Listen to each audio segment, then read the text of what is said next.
नमस्कार, मेरा नाम प्रेम है और आप लाइव स्ट्रीम देख रहे हैं। बीपीएससी टीआरई 3 के रिजल्ट आने से पहले हंगामा होने वाला है। ऐसा हम नहीं बल्कि छात्र नेता जो सड़क पर उतर रहे थे, वन कैंडिडेट वन रिजल्ट की मांग कर रहे थे।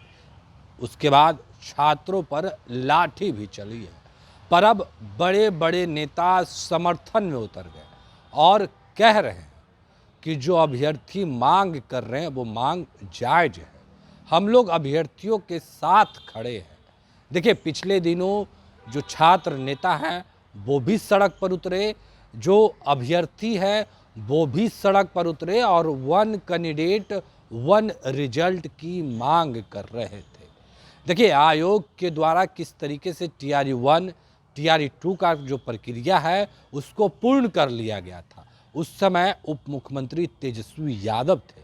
इन तमाम सवालों को लेकर हमने बात किया है। कांग्रेस के विधायक हैं अजीत शर्मा, देखिए किस तरीके से अभ्यर्थियों के साथ खड़े हैं। तेजस्वी यादव को लेकर भी सवाल किया गया है। आरजेडी पार्टी में टूट हो रही है, इसको लेकर भी सवाल किया गया। क्या कुछ करें अजीत शर्मा, पहले आप वो सुने। सर, बिहार में शिक्षक अभ्यर्थी हैं वो परेशान हैं और इसके पहले भी शिक्षकों की भर्ती हुई जिसमें टीआरई 1 टीआरई 2 अब टीआरई 3 की बात आई तो अभ्यर्थी वन कैंडिडेट वन रिजल्ट की मांग कर रहे हैं और अभ्यर्थियों पर लाठी चार्ज हुआ। इसको लेकर अभ्यर्थी सरकार से नाराज हुए हैं। क्या देखिए, आप को बताएं, किसी भी नियुक्ति में पारदर्शिता उसकी पहली शर्त है। लेकिन चाहे बिहार की एनडीए सरकार हो या जी केंद्र की एनडीए सरकार हो, परीक्षाओं में पारदर्शिता का घोर अभाव है। पेपर लीक तो आम है और उसी पेपर लीक और घोटाले से डरे हुए अभ्यर्थी तीसरे चरण की शिक्षक नियुक्ति में मांग कर रहे हैं वन हाँ, कैंडिडेट वन रिजल्ट घोषित किया जाए। जी आखिर इसमें समस्या क्या है सरकार को? क्यों सरकार उनकी मांगों को न सिर्फ ठुकरा रही है बल्कि उनके शांतिपूर्ण प्रदर्शन के लिए जाने पर उन पर लाठीचार्ज कर रही है? पहले और दूसरे चरण की शिक्षक नियुक्ति जो जी महागठबंधन की सरकार में हुई थी, उसमें न पेपर लीक हुआ और न ही कोई इसी तरह की बात हुई। लेकिन एनडीए की सरकार बनते ही बिहार में तीसरे चरण की शिक्षक नियुक्ति के पहले ही संदेह के बादल छा गए हैं और सरकार संदेश का निवारण नहीं कर अभ्यर्थियों पर लाठियां बरसा रही है। यह सरकार लाठी गोली की सरकार रह गई है और उसी के भरोसे चल रही है। जनता सब देख रही है और जनता सरकार को माफ नहीं करेगी। नहीं तो क्या अभ्यर्थी के साथ जो विपक्ष के नेता हैं वो खड़े हैं, उनके लिए लड़ाई लड़ेंगे, सड़क पर उतरेंगे, one result one candidate one result की मांग कर रहे हैं? बिल्कुल, वही तो मैंने कहा आपको, हम्म। बिल्कुल होना चाहिए। और अगर सरकार नहीं करती है तो हम लोग विपक्ष में जो भी लोग हैं, जी आप जो कह रहे हैं वन कैंडिडेट वन रिजल्ट घोषित करने के लिए, अभ्यर्थी बिल्कुल ऐसा मांग कर रहे हैं, थे अब बीपीएससी के घेराव करने गए थे। बिल्कुल हम उनके साथ हैं और जरूरत पड़ी तो हम लोग उनको साथ देके आंदोलन भी करेंगे। आंदोलन करने के लिए तैयार हैं, विधानसभा में मुद्दा उठाया जाएगा। बिल्कुल उठाया जाएगा, क्यों नहीं उठाया जाएगा? अगर ये नहीं उठाएगा तो कौन सा मुद्दा उठाएंगे? बहुत जरूरी मुद्दा है, इसलिए मैं मुद्दा उठाऊंगा और इसका हम्म। पूरा हम युवकों को समर्थन देते हैं। इसका वन रिजल्ट वाला जो आप बात कर रहे हैं, जी वन रिजल्ट वन कैंडिडेट होना चाहिए, ये मैं सपोर्ट करता हूँ। चलिए, आप सपोर्ट करने की बात कर रहे हैं पर बिहार में कई मुद्दे हैं। धांधली को लेकर भी सवाल उठ रहे हैं, छात्र नाखुश हैं और कहीं ना कहीं धांधली का भी आरोप लगा रहे हैं। नहीं नहीं, बिल्कुल हो रहा है। मैं तो कह रहा हूँ बहुत गलतियां हो रही हैं सरकार के हम्म। द्वारा, और सरकार से ज्यादा जो पदाधिकारी उनके अधीन हैं। जी माननीय मुख्यमंत्री से मैं आग्रह करूंगा कि आप पदाधिकारियों पर कठोर कार्रवाई करिए जो गलत काम कर रहे हैं, और जी अगर आप कठोर कार्रवाई नहीं करिएगा तो पदाधिकारी सुधरेंगे नहीं। हाथ मत जोड़िए, कोई आग्रह मत कीजिए, सिर्फ जो काम बढ़िया नहीं करे उस पर कार्रवाई करिए। चलिए, कार्रवाई करने की बात कर रहे हैं पर अब पॉलिटिकल सवाल पूछते हैं आपसे। श्याम रजक हैं जो आरजेडी से नाराज चल रहे थे और उन्होंने आरजेडी को छोड़ दिया।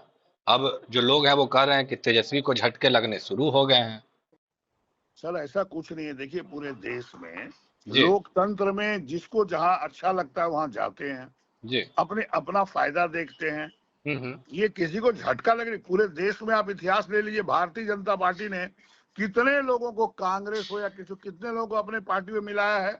जी इसलिए ये तो चलता रहता है लोकतंत्र में, इसको की चिंता मत आप लोग कीजिए। हाँ। कोई झटका नहीं लगा है। जो जहां जाना चाहता है जाने के लिए बिल्कुल लोकतंत्र में उसको अधिकार है, कोई भी कहीं जा सकता है। इसलिए श्याम रजक जी का अपना कोई कारण होगा जो गए हैं, कोई जी उनको अपना निजी स्वार्थ होगा, निजी फायदा होगा, इसलिए जी गए हैं। क्योंकि उनके सीट पर माले जीता हुआ है। जी हम लोग इंडिया गठबंधन में माले साथ है, तो जी हो सकता है कि वो चुनाव लड़ना चाहते हो, इसलिए वो जदयू में गए हैं। ये कोई खास बात नहीं, इसको बहुत चिंता की बात नहीं है। चलिए, चिंता की बात नहीं करना है। बिहार में 4 सीट पर उपचुनाव होने जा रहा है। कांग्रेस पार्टी की क्या तैयारी है? कितने मजबूत कर रहे हैं इंडिया गठबंधन को? देखिए, हम लोग जो भी हम लोग 4 सीट पर लड़ेंगे, चाहे किसी पार्टी का लोग लड़ेगा, हम लोग इंडिया गठबंधन के सभी पार्टी साथ है और पूरी ताकत के साथ हम लोग चारों का चारों जीतने का प्रयास करेंगे। उसके बाद विधानसभा का चुनाव भी है। कितनी बड़ी चुनौती है? कोई चुनौती नहीं है। इस बार आपको बता दें, जी बिहार में जो चुनाव होगा, जनता बिल्कुल अलर्ट बैठी है, तैयार बैठी है। एनडीए सरकार जो महंगाई नहीं रोक सकी, युवकों को रोजगार नहीं दे सका, झूठे वादे किए गए, सब जनता देखी है। और आपको बता दें 2025 में महागठबंधन इंडिया गठबंधन की सरकार बनेगी। इसके लिए आप बिल्कुल नहीं निश्चिंत रहें। नहीं, जो एनडीए के लोग हैं वो कह रहे हैं कि हम लोगों ने तो तय कर दिया ना कि नीतीश कुमार के नेतृत्व में चुनाव लड़ेंगे।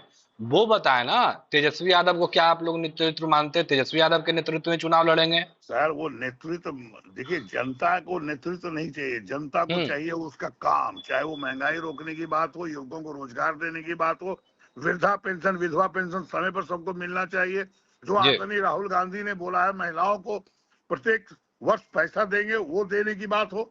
हम लोग इश्यूज पे जाते हैं। जी जब चुनाव खत्म होगा, हम इंडिया गठबंधन बैठ के तय कर लेगी और निश्चित तौर पर मुख्यमंत्री हम लोग तय करके बनाएंगे। अच्छा, एक सवाल और लेंगे। मुकेश सहनी को लेकर कहीं ना कहीं कयास लगाया जाता है कि कभी एनडीए में आ रहे हैं, कभी इंडिया गठबंधन में है, तो इधर उधर की बातें चल रही हैं। क्या आप लोगों के साथ छोड़ रहे हैं, जा रहे हैं एनडीए में? नहीं, हमको जो मुकेश सहनी से लास्ट बात है, ऐसा कुछ जी नहीं है। आदरणीय मुकेश सहनी जी हम लोग के इंडिया गठबंधन में हैं हम्म और हमें पूर्ण विश्वास है कि रहेंगे। और देखिए, मैंने फिर भी कहा कि कोई कहीं जाने के लिए लोकतंत्र में स्वतंत्र है, लेकिन जहां तक आप मुकेश सहनी जी का, मुझे जो जानकारी है कि अभी वो कहीं नहीं जा रहे हैं, इंडिया गठबंधन में है। जब जाएंगे तो आपको बता देंगे। तो अभी आप अजीत शर्मा को सुन रहे थे। तमाम मुद्दे को लेकर क्या कुछ कहा उन्होंने, आपने सुना है किस तरीके से जो अभ्यर्थी हैं, जो शिक्षक अभ्यर्थी हैं, उन तमाम अभ्यर्थियों के साथ अजीत शर्मा खड़े हुए और कह रहे हैं कि जो अभ्यर्थियों का मांग है, वन कैंडिडेट वन रिजल्ट, उस पर कहीं ना कहीं सरकार को सोचना चाहिए। उतना ही नहीं, धांधली को लेकर भी आरोप लगा रहे। क्या कुछ कह रहे थे कांग्रेस के विधायक अजीत शर्मा, हमने आपको सुनवाया है। उतना ही नहीं, आरजेडी पार्टी में श्याम रजक गए थे, उसके बाद श्याम रजक इस्तीफा दे देते हैं और आरजेडी का दामन छोड़ देते हैं। इसको लेकर भी हमने बात किया है। देखिए किस तरीके से कांग्रेस के विधायक अजीत शर्मा तमाम सवालों के जवाब भी दिए हैं। लोकसभा का चुनाव संपन्न हो गया है। अब बिहार में पहले 4 सीट पर उपचुनाव होने जा रहा है, उसके बाद विधानसभा का चुनाव होगा। कितनी तैयारी है, कितने तैयार है कांग्रेस के लोग या इंडिया गठबंधन के लोग, तमाम सवालों का जवाब दिए हैं कांग्रेस के विधायक अजीत शर्मा। आपने सुना। फिलहाल के लिए इतना ही। बने रहे लाइव के साथ। धन्यवाद।